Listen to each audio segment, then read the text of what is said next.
안녕하세요. 2023년도 법원 행정고등고시 오늘 26번 문제를 여러분과 함께 풀어보도록 하겠습니다. 자, 오늘도 또 제가 일주일 만에 이렇게 제 스튜디오에 와서 강의를 이렇게 촬영하게 되었습니다. 항상 이렇게 일주일 만에 오다 보니까 굉장히 좀 낯설어요. 이렇게 촬영하는 것 자체가. 근데 이게 이제 한 1년 정도 이제 제가 되었는데 아직까지도 이렇게 좀 일주일에 한 번씩 오니까 낯선 마음이 계속 듭니다. 하지만 예전에 처음 시작할 때에 비해서는 제가 조금 제 스스로도 좀 자연스러워진 것 같고 또 여러분과 이렇게 소통하는 것도 조금 더 편한 느낌은 듭니다. 낯설지만 편한 느낌이 든다. 조금씩 발전하고 있다고 제가 이해해드리겠죠. 네. 요즘 날씨가 굉장히 춥습니다, 여러분들.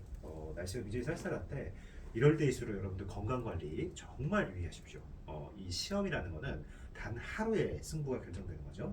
따라서 여러분들이 몸 관리를 제대로 그 시험 스케줄에 맞춰서 잘 하시는 게 굉장히 중요합니다. 아프려면 시험 한 달 전에 아프세요, 여러분들. 한 달 내로 아프면 굉장히 중요한 시기에 여러분들이 공부를 망칠 수가 있습니다. 그래서 건강 관리도 굉장히 중요하고 그것도 여러분들 실력입니다. 그래서 아프지 않도록 꼭 주의하시고 또 본인에게 잘 맞는 좋은 음식들 섭취 잘 하시고 여러분들 건강관리 유념하셔서 공부하시면 좋겠습니다. 자, 오늘 문제는 뭐 여러 가지 문제들이 좀 포함되어 있는데요. 이 고의에 대한 문제예요. 고의에 대한 문제고 강론에 나와 있는 무고죄에 대한 고의의 얘기도 있고 또 좀 일반론적인 얘기도 좀 섞여서 들어가 있어요. 이 법행은 조금 이렇게 체계가 없어요.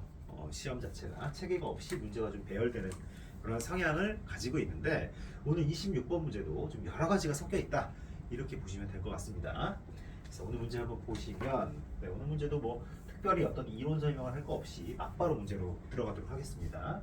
자, 기억번 무고죄의 범위는 반드시 확정적 고의일 필요가 없고 미필적 고의로도 충분함으로, 그렇죠? 충분함으로 신고자가 허위라고 확신한 사실을 신고한 경우뿐만 아니라 진실하다는 확신이 없는 사실을 신고하는 경우. 자, 이게 바로 진실하다는 확신이 없이 이거 거짓일 수도 있는데 그냥 용인하고 사실 신고하는 미필적 고의, 이 경우에도 인정할 수 있다는 거예요. 네, 맞습니다. 기억번. 자, 니은 고의의 일종의 미필적 고의는 중대한 과실과는 달리 범죄 사실의 발생 가능성에 대한 인식이 있고 나아가 범죄 사실 요거 이자를 좀 붙였어야 되겠네요. 범죄 사실이 발생할 위험을 용인하는 내심의 의사가 있어야 된다. 자, 제일 중요한 키워드 뭘까요? 용인설. 우리 판례도 용인설이죠. 용인한다. 요 키워드가 나오게 되면 미필적 고의에 대한 해설이 맞다. 이렇게 보시면 될 것 같아요.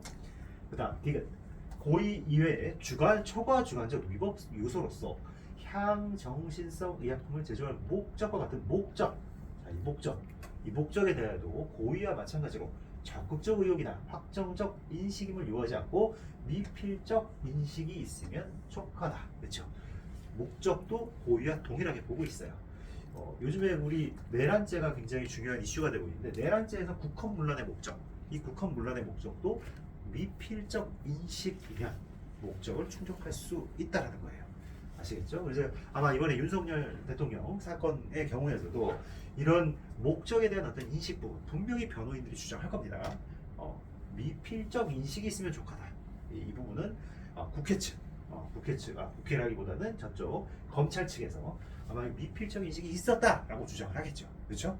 네, 그래서 이런 것들 쟁점이 될 수 있습니다. 나중에 재판에 나가면 굉장히 중요한 부분이죠. 이런 어떤 주관적 요소들은 여러 가지 정황 증거들을 가지고 추단하게 됩니다. 아시겠죠? 네, 나중에 여러분들 실무에 나가면 아마 증거 수집에 대해서 굉장히 결국은 쟁점이 되고 굉장히 중요한 부분이 될 거예요. 자, 리얼 방조 행위는 정범이 범행을 한다는 점을 알면서 그 실행 행위를 용이하게 하는 직간접적인 행위를 말하므로 방조범에서 요구되는 정범의 범행에 대한 고의는 방조 행위에 대한 고의와 달리 미필적 인식이나 예견만으로는 부족하다? 아니죠. 왜 여기서만 유달리 달리 봅니까? 똑같이 보는 거죠. 정범에 대한 고의 역시 방조범의 방조에서의 고의와 마찬가지로 미필적 인식, 예견 요것만으로 충분하다는 것이 판례의 태도입니다. 아시겠죠? 그래서 옳지 않은 건 몇 개다? 2번 이렇게 답이 된 거죠. 네, 이렇게 여러분들 보시면 될 것 같습니다. 네, 해설은 굳이 안 읽어봐도 제가 말로 설명한 걸로 충분히 대체될 것 같아요. 그래서 여기 틀렸죠? 2번입니다. 아시겠죠? 오늘 문제 굉장히 좀 쉽죠? 완전히 쉽고 뭐 도팩 문제 해볼만 합니다. 앞에 초반에 조금 어려웠지만 중반으로 갈수록 점점 쉬워지고 있다. 여러분들이 실력이 는 것도 있겠지만 문제 자체 구성을 좀 그렇게 한 것 같아요. 일부러. 아시겠죠 여러분들? 네, 오늘 여기까지 하겠습니다. 감사합니다.